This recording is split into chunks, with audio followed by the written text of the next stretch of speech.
Son, Holy Spirit, one God, Amen. Happy Thanksgiving, everybody, and I'm sure the rest of people are sleeping after Black Friday. I was asked to sort of give a practical forum of how to be thankful. And before I tell you how to be thankful, I thought it's best to learn why we do not have thanks. And the word is being a discontent or complainer. And if I think where is discontentment comes from or complaining comes from, one of the very good reasons you forget how much you are receiving. You forget how much you are blessed. The second is you compare yourself with people who have better things than you.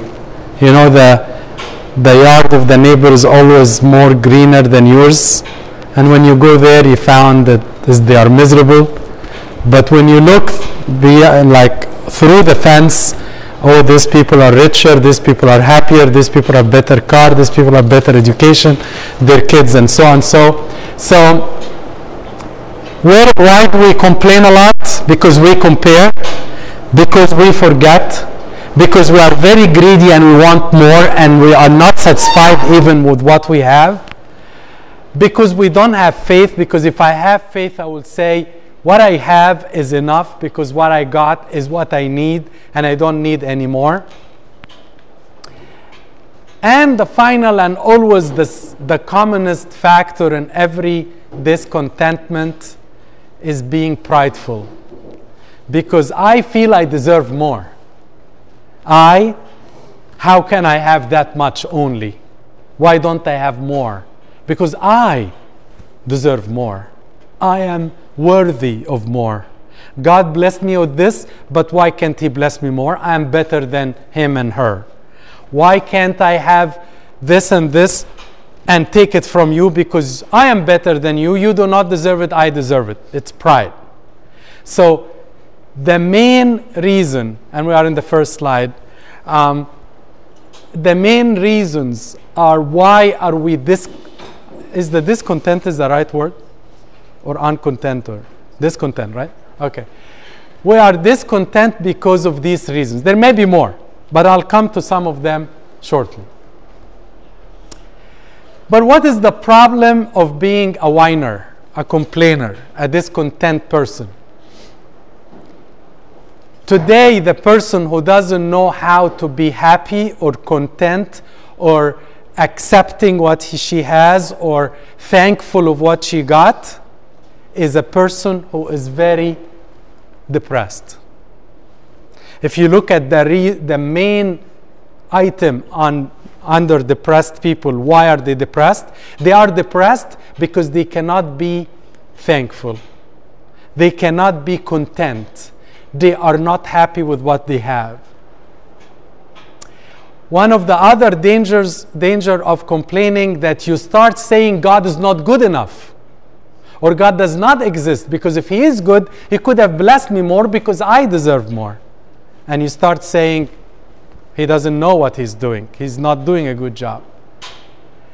Unfortunately, and I'll come to that at the end, if I am a complainer and Tina sits with me a lot, she will inherit this and she will become a complainer and she will be unthankful and she will be depressed and she will be whining. And that's a big syndrome today.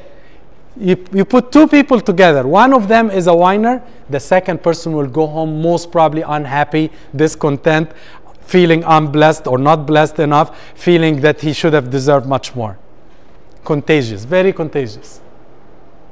Eventually, the complainer, the Holy Spirit cannot work in her or in him. And then, of course, you feel like you have no grace. How do we treat complaining? And this is where, if I understood correctly the topic, practicum on Thanksgiving. The first thing on treatment of complaining, remember God's blessings to you personally. Don't think of what Kamal got or what Hani. you. Remember what God's give you daily, monthly.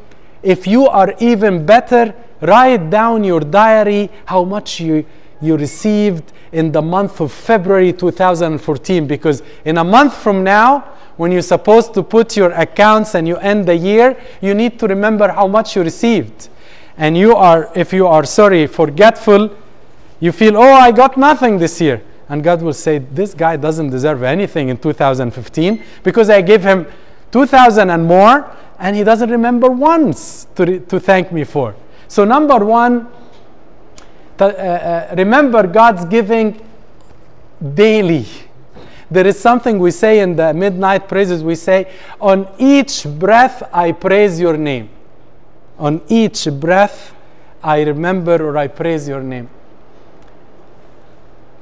Okay, the second thing is train yourself to thank. Thanking is not an inherent natural thing in mankind, by the way. Mankind, by nature, they are discontent, complainer people. That's our nature.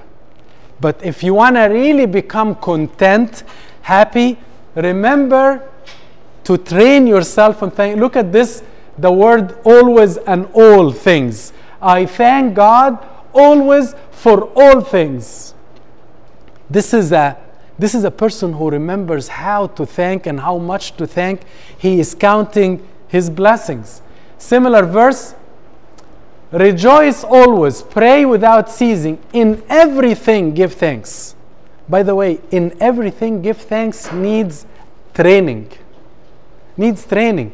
Because today you thank on what you remember. Tomorrow you thank on the things you didn't receive. That's a road. But when you reach that level, you will be the happiest person because you are not receiving and you're still thankful. That's higher level. We'll come to that. I love this word. Philippians 1, I thank my God upon every remembrance of you, always, in every prayer of mine, making request for you, always joy. Like I'm thanking God for the people I know. I'm thanking God for the fellowship we have. I'm thanking God for the friends we got. I'm thanking God for the people who are repenting and coming. I'm thanking God for the people who passed a trouble or tribulation. I'm thanking God upon every remembrance of you, always in every prayer with joy. Number 3, I told you one of the main reasons of discontentment is I'm comparing myself to Frankie. Why he has this and I don't have that. And we need to stop comparing what I got to what I didn't and what you have. Please, this is a major problem in today's. I think it's becoming like the nature. Like everybody, even advertisement and TV, why I don't have iPhone 6 and you have Android, and Android is, and everybody's comparing things in order for you to feel bad, so you have to upgrade, and when you upgrade the phone is not working, so you get another phone, and they are playing this all the time. If you really want to avoid the stupid comparisons, one of the most important things, don't only look at the blessings others have, but also watch or notice the troubles they go through. Because our problem that I always look at what I lack, and I never thank God that I have what others lack. You follow me? I always notice what I lack, but I never thank God for the things I have and you lack or you go through. And if I do that, I will never say, he and she and I better, how can? And we go through the comparison. And if you find another person have better than you, why don't you say in your heart, maybe because of my more sins, I did not deserve to get the much blessings she got. And that should calm you down. Like if I say he has much more friends and I don't, Maybe because I am annoying in the way I'm dealing with people. Maybe I am lusting a lot. Maybe I'm using very rough words and I'm hurting people. Rather than you say, he doesn't deserve all this, friends. I deserve. Why don't I look at myself and my defects and think that he deserves more because he does not have my defect? Eventually, God will bless you more because you are able to humble yourself more. Thank God for the blessings others have. Thank God for the blessings others have. Rather than you complain why they have more, if you really want to be blessed more, start bless people on what they have. You will gain more.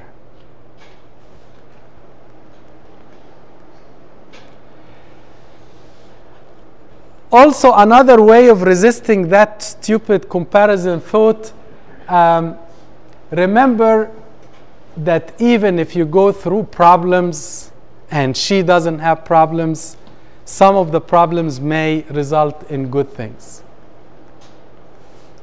Okay, I want to get to something. Okay. Number 5 on how to treat discontentment. Wait. There are several places in the Psalms when David always say, wait on God. Several places, not just one Psalm.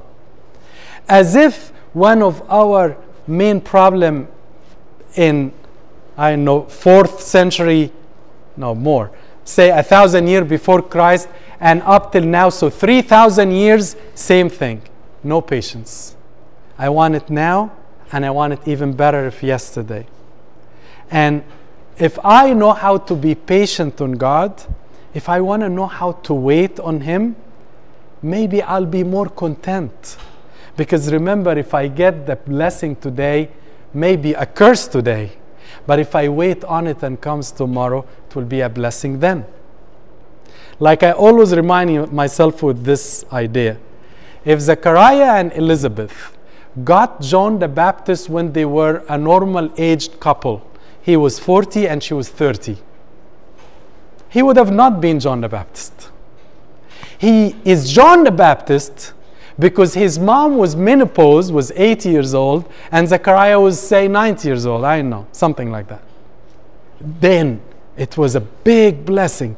And up till now, up till eternity, we'll be speaking about the mom and dad of the predecessor of our Lord. So this waiting resulted in a more blessing if we know how to wait. Okay. Does anyone know what are the degrees of thanksgiving? If I say there are 5 degrees, for example, just give me any degree you know. What if I say there are stages, phases, degrees of thanksgiving? The least is to thank God for what you have. Thank God for what you have. Very good. Maureen? I think the most is when you thank God even if you're suffering or in trouble. So thank God for the troubles. Okay. Any other stages? Like in cancer, not that I'm equating this to cancer. We have stage 1, very little cancer didn't spread. And stage 4, all over the place. You know? What I'm trying to say is, there are degrees that you thank God on the good things. You got your degree, you got your score, you got your car, you got engaged to your dream girl, you went to a nice place, you went to a place where you wish to be there. The second phase is you thank God all the time. And all the time, by the way, will include the good and the not good and the in-between. Like I would drive with a real thankful person sometimes, and he is saying, between each one, say, thank God. Between each one word and the other, thank God. And it's raining, and thank God. And we are late, and thank God. And we arrived, thank God. And we did the service, thank God. And we come back, and we are late, thank God. I mean, he doesn't get angry at anything. I mean, it's annoying. but really, this is a training. A training. It's, you know, when somebody has a word in his mouth, like some people say, you see, you know, it's annoying. I mean, come on, guy. I mean, I know what do you want to say, but some people, they thank God continuously. The third phase, which you said, thank God in distress, and that's the third phase. That's a higher degree of thanks. That's a higher degree of thanks. That's a deeper way of that God works even in the dark, even in the gloomiest reason, even when it doesn't look that he should be thanked. I'm not saying I know how to do this, but I'm trying to teach myself and you that there is a thank God, at least, as Monk Samir said, at least in the good things. Then start thanking God all the time. You may find yourself stopping when something bad, but you'll find another person sort of continuing. Yes, Amir. So it's one thing to say thank you and actually mean it, and it's another thing to actually be thankful Yeah. for something difficult. So what are you telling us to? What I'm trying to say, even if you don't mean it, do it first. And maybe there will be within this phase a degree of growth that in the beginning I'm saying, thank God. يعني خلصوني بقى. I don't like it, but thank God. Like somebody, you tell somebody, tell him, love those who hurt you. He said, there is no way. So we tell him, pray for those who hurt you. So, okay, God, if you want, I mean, I don't want you to do it, but if you want, you can help them. But if it's up to me, kill them. But but later on, you actually pray. Say, God, I don't think they know what they're doing. That's a level. So within this, I can tell you, if I'm trying to train myself, I will say thank you even when it doesn't look right. But maybe if I know Christ well and I know he works even when I don't and it doesn't make sense, I don't and it doesn't. So I and it, the problem and myself, do not make sense. Maybe eventually I'll say, you know what, it did make sense eventually. I did make sense eventually, so I'm glad I thanked then. For thanking God for the news of others. This is when you become selfless. This is when you become Christ-like. You are happy that he got the degree. You are happy that she got engaged. You are happy that he passed the exam. You are happy for others. You thank God for others. And even if you are not happy, again, following the same analogy, within that degree there are steps. Maybe you are unhappy that he did that, but you say, thank God she was able to do it. And maybe eventually you will learn that from your heart you are actually thanking that others have got it. So those are 4 levels. Now, getting to the final and most important part, how do we obtain thanksgiving? And I'm not sure if these are practical. I thought it's practical to me. Number 1, combine thanksgiving with certain dates or situations. Like, for example, you went to you got the letter for medical school acceptance in February 18. Every February 18, to you, it's a Thanksgiving. You went, or your dad went through major surgery on that day and unexpectedly went fine, unexpectedly. You attach that day, and I like to write it even in my Bible, that day there was a major thanks. May 7, whatever that day. July, whatever. There is a day in the calendar. To you, it's not just November Thanksgiving Day. No, there are certain days in the year. You're going to attach them to the calendar. And you say, these are principal days of Thanksgiving to me. Guys, do this. Write them in your calendar. Write them in your phone book. That day I'm thanking God for this. And that day, that month, and that year. And keep repeating them. Okay? So, certain dates and situations. The second way how to learn thanks, memorize or remember stories, verses of thanksgiving. Because thanksgiving, as I told you, it's not our nature as human beings. We like to be greedy. We are normally like the thing in your hand rather than I'm content with what in my hand. But the verses makes us more thanksgivers. 3, remember the benefits of God. Remember the blessings. 4, there are certain prayers in the church of thanksgiving that's very normal to use. Like, for example, this, thank God for everything upon every condition and any condition. Use that. That's a good sentence because it has so much meaning. You are thanking on any condition, whatever condition. That means you are willing to thank even when the condition does not pleases you. That's a training. And that's a biblical, not a biblical, but a liturgical word. اخرستمنتو كيريو. عارفين دي بنقولها امتى؟ فلنشكر الرب. Let us give thanks. When do we say this? In the liturgy, right? So what do we say? مستحق وعادل. He is meet and worthy. Or right and worthy, whatever the translation you like. These are words that should be easy to come in your mind. So when an occasion happens, you are in liturgical life. The liturgy did not end at the water sparkling or sprinkling of the water. The actual, you are continue the Eucharistia or the liturgical prayer even in your own normal day because there are more thanks happening. Of course, midnight praises has a lot of areas of thanks.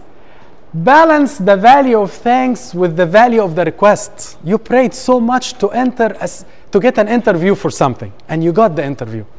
Come on, give thanks, and give thanks. Good, yani, not just okay. I mean, really, thank God. I mean, not just by word, but actually, you want to attend liturgy that weekend. Because you know what? You are so thankful. And the climax of thanks is liturgy. That's our Mountain Everest. That's really when we go to liturgy. That's the maximum time of thanksgiving. So when something good happened that Tuesday, then attend liturgy that Sunday. Because that, to God, you want to celebrate the thanksgiving that occurred that week. Thanks for spiritual blessings. And I have those 6 things to show you how to obtain thanksgiving.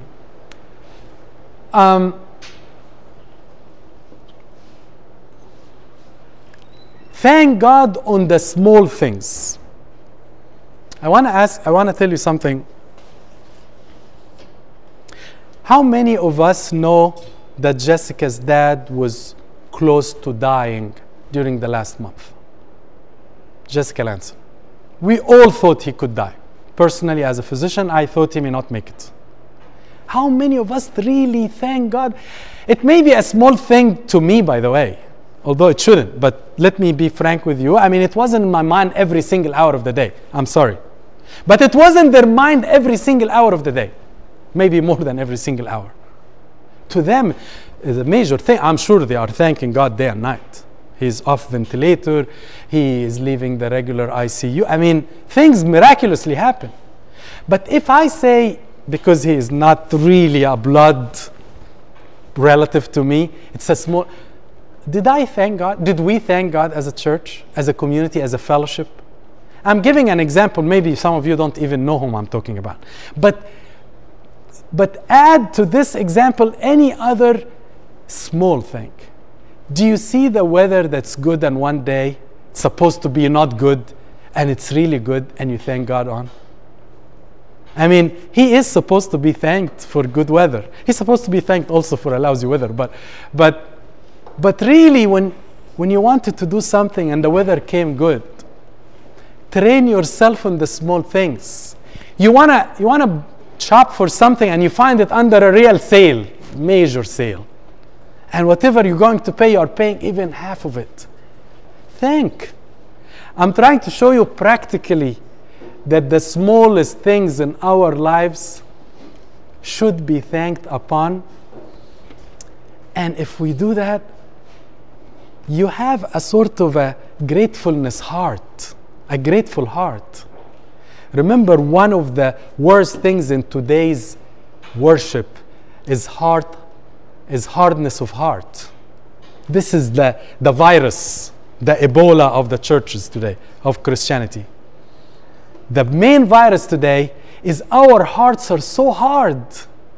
So if you want to soften your heart, you look for the smallest thing and you start thanking God about. And when you keep thanking on small, your heart becomes softer.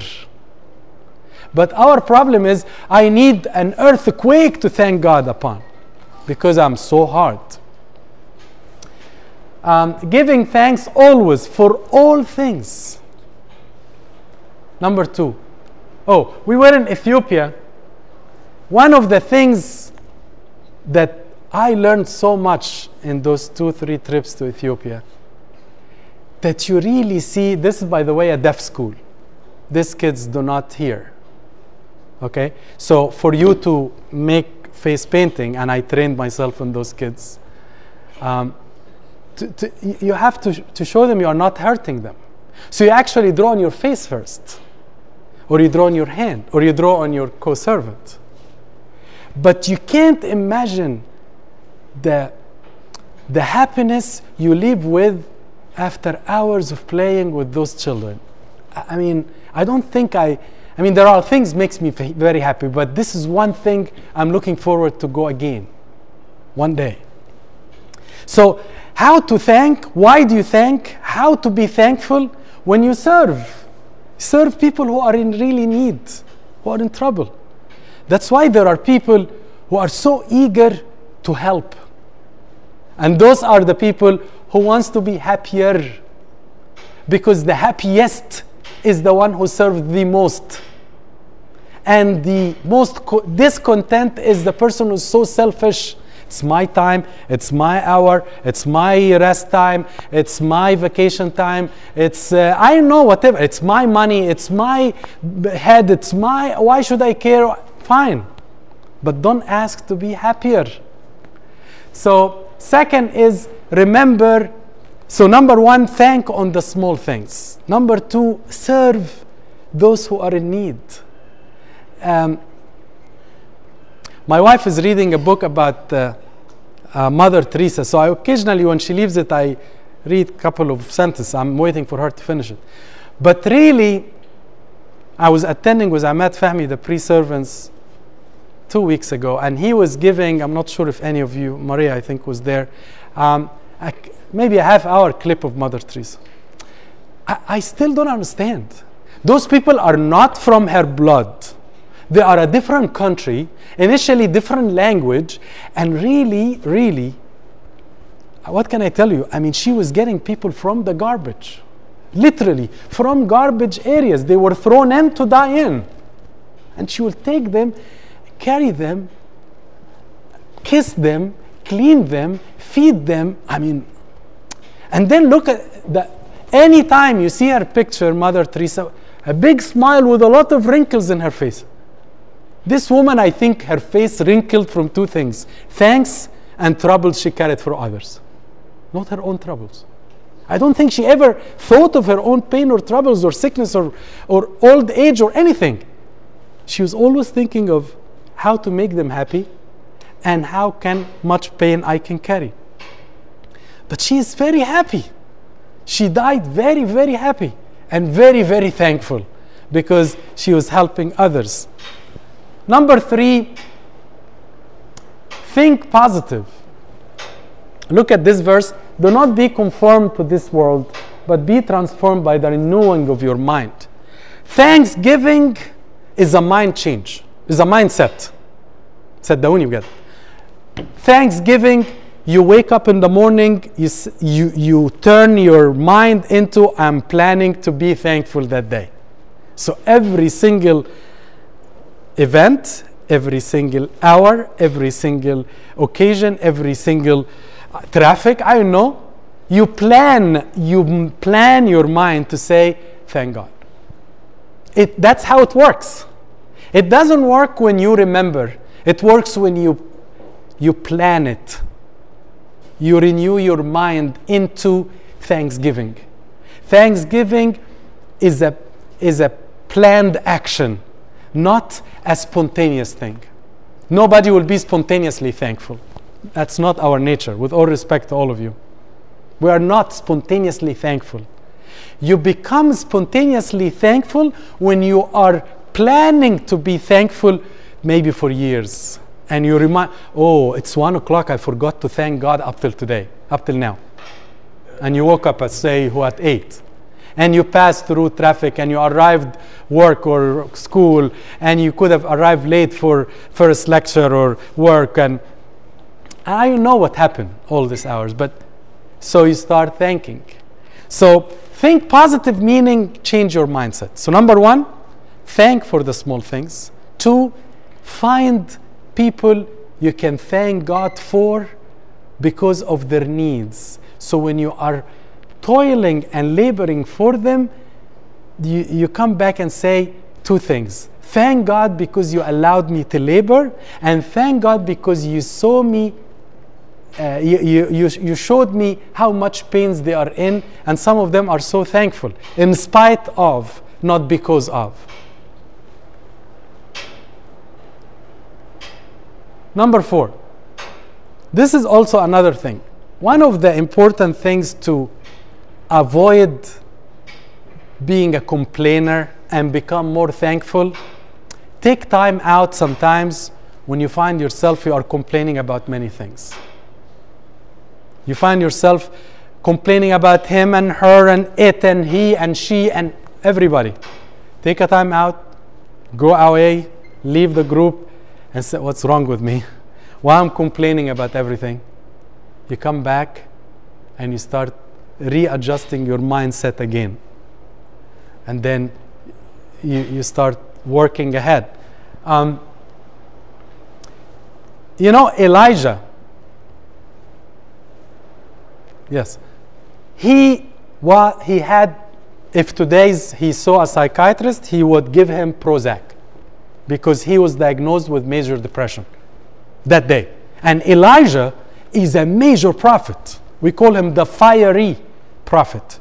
This guy, like, nothing really stands before him. Nothing. No queen, no king, no priest. He is the man. But one day, although he did everything right, and all his enemies had everything wrong, but somehow he got depressed. Got depressed. فربنا قال له, what's wrong with you? Come. And he fed him, and he made him go away, far away from everything, and stay away. And then he said, why are you here, Elijah? Why are you there? What made you reach that level? لماذا أنت هنا يا إيليا? يعني what happened to you to reach that level?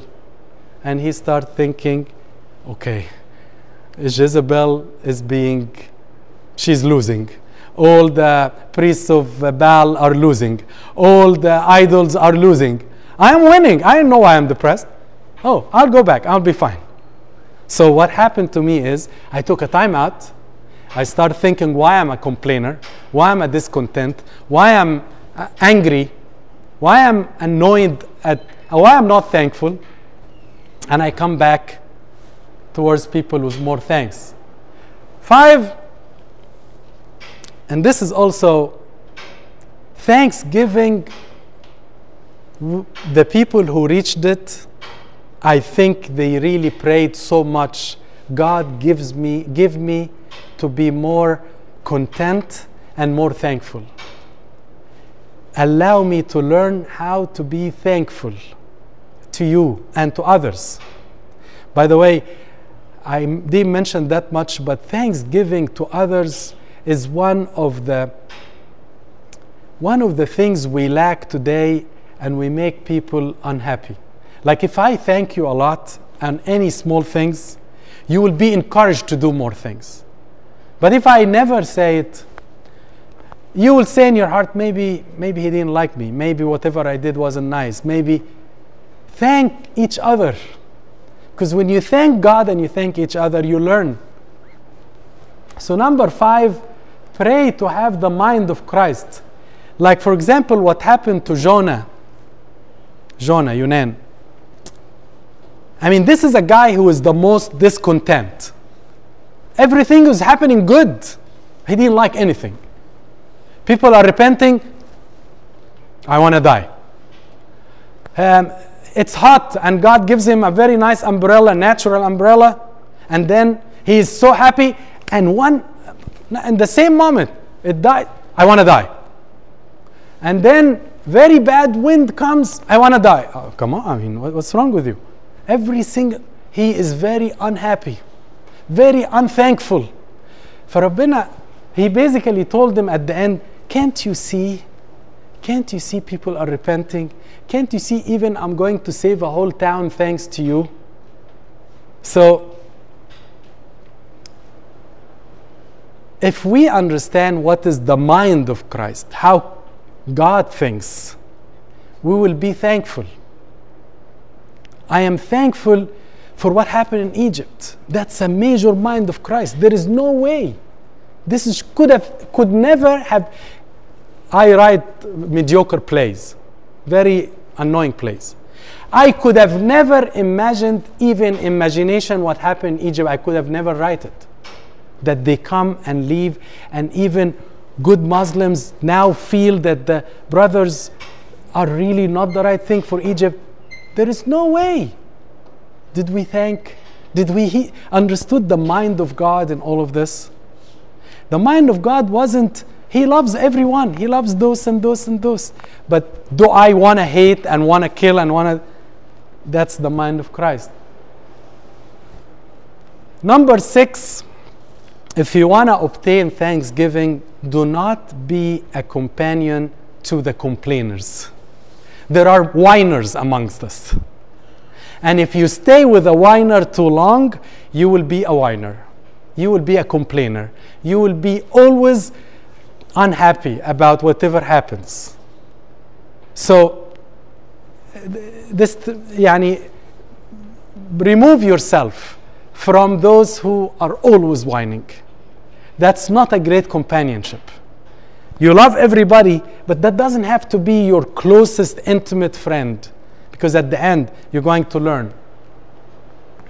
Blessed is the man who walks in the counsel of the ungodly, nor stands in the path of the sinner, nor sits in the seat of the scornful, but his delight in the law of the Lord, and his law he meditates day and night. Finally, number 7 and last, remember the things you thanked for before. Because what happened to us, I'm going to say it in Arabic because I like that in Arabic. You're like ياكل وينسى. عارفين يعني ياكل وينسى؟ يعني can you imagine I invited somebody for dinner, and a year later he says, you never invite me. You are always eating alone. I just invited you. But you don't remember the blessings of God. You don't remember the good days. You don't remember the passing days. You only remember the failing days. You don't remember when you are in the top of the world. You only remembered when you are in the bottom of the pit. You only remember when you are failing. You don't remember when you are succeeding. You only remember when you are sad and crying. You never remember when you laugh and joyful. So our problem, we eat and forget. So Those are the 7 prescriptions for how to obtain thanksgiving. Number 1, remember the small things. Meditate and thank God even the small things. 2, help people. Serve others. Go out of your way. Because when you do that, you come back and you thank God for the blessings you have. 3,